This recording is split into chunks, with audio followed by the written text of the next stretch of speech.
Bonjour et bienvenue. Je vais vous présenter en vidéo la démonstration de mon ouvrage paru tout récemment chez l'éditeur Edilivre. L'histoire est destinée aux enfants. En revanche, le livre vous est destiné. Que vous soyez parents, grands-parents, grands frères, grandes sœurs, tantes, oncles, baby-sitter, mais également professeurs des écoles en classe de maternelle ou de petite primaire. Étrange, me direz-vous. L'histoire que vous allez voir est d'un nouveau genre, puisqu'il s'agit d'un conte animé et interactif, tout en pliage. À l'aide d'une simple feuille de papier et de vos mains habiles, vous allez réaliser les différents personnages et objets qui composent cette histoire. Je vous sens intrigué et impatient. Alors écoutez et surtout regardez bien.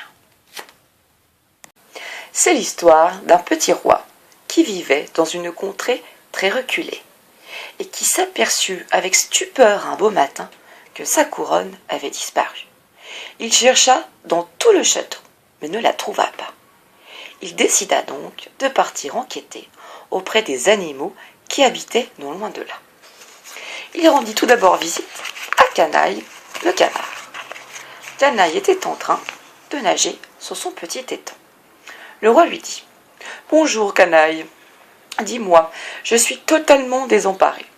Ma couronne a disparu. Aurais-tu vu ou entendu quelque chose qui pourrait me renseigner sur le voleur ?» Canaille lui répondit « Ouin, ouin. Oui, mon roi, lors de ma balade quotidienne, j'ai vu Rusé le renard qui s'apprêtait à dissimuler dans son terrier un objet très brillant. Il se peut que ce soit votre couronne. Mais il ne m'a pas vu, je me suis caché. Rusé me fait très très peur. » Le roi le remercia et partit en direction du terrier de Rusé le renard. Rusé le vit au loin. Il savait très bien pourquoi le roi lui rendait visite. Il décida au premier abord de nier. Le roi parla en ces termes. « Bonjour, Rusé. Sache que je suis ici, mais ce n'est pas une visite de courtoisie. Je sais de source sûre que tu as eu le toupet de voler ma couronne. Je te somme de me la rendre immédiatement. » Devant ces mots, le petit renard baissa les oreilles et lui dit « Oui, c'est vrai, mon roi, j'ai volé ta couronne. Malheureusement, je n'ai pas eu le temps de la cacher dans mon terrier. Aldo, le petit oiseau, est arrivé, l'a pris dans son bec et s'est envolé avec. » Le roi le remercia et partit en direction du nid d'Aldo l'oiseau. Aldo était perché dans son petit nid. Il vit le roi arriver et vola à sa rencontre.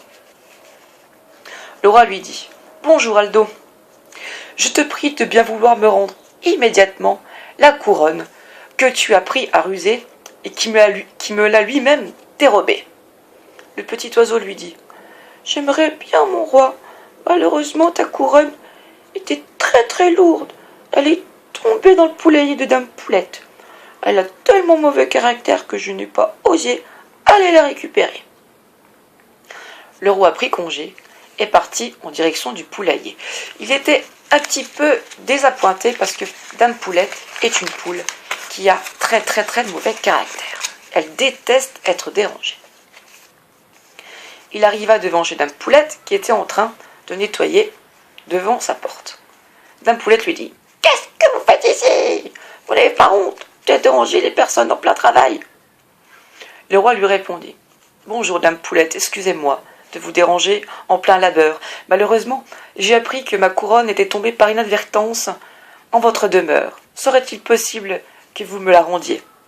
Dame Poulette lui dit « Je l'ai plus, votre couronne.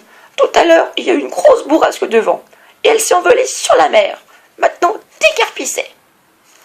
Le petit roi partit en direction du port. Il prit son petit bateau, et il navigua pendant une magnifique nuit étoilée. Malheureusement, une tempête éclata, et son bateau se cassa. Il en reconstruisit un beaucoup plus solide. Il prit même la liberté de se construire une cabine afin de pouvoir manger et dormir à l'abri. Et il navigua durant plusieurs jours. Et un beau matin, il accosta sur une île déserte, sur laquelle se trouvait une petite cabane. Il pénétra à l'intérieur, s'assit à la table, mangea,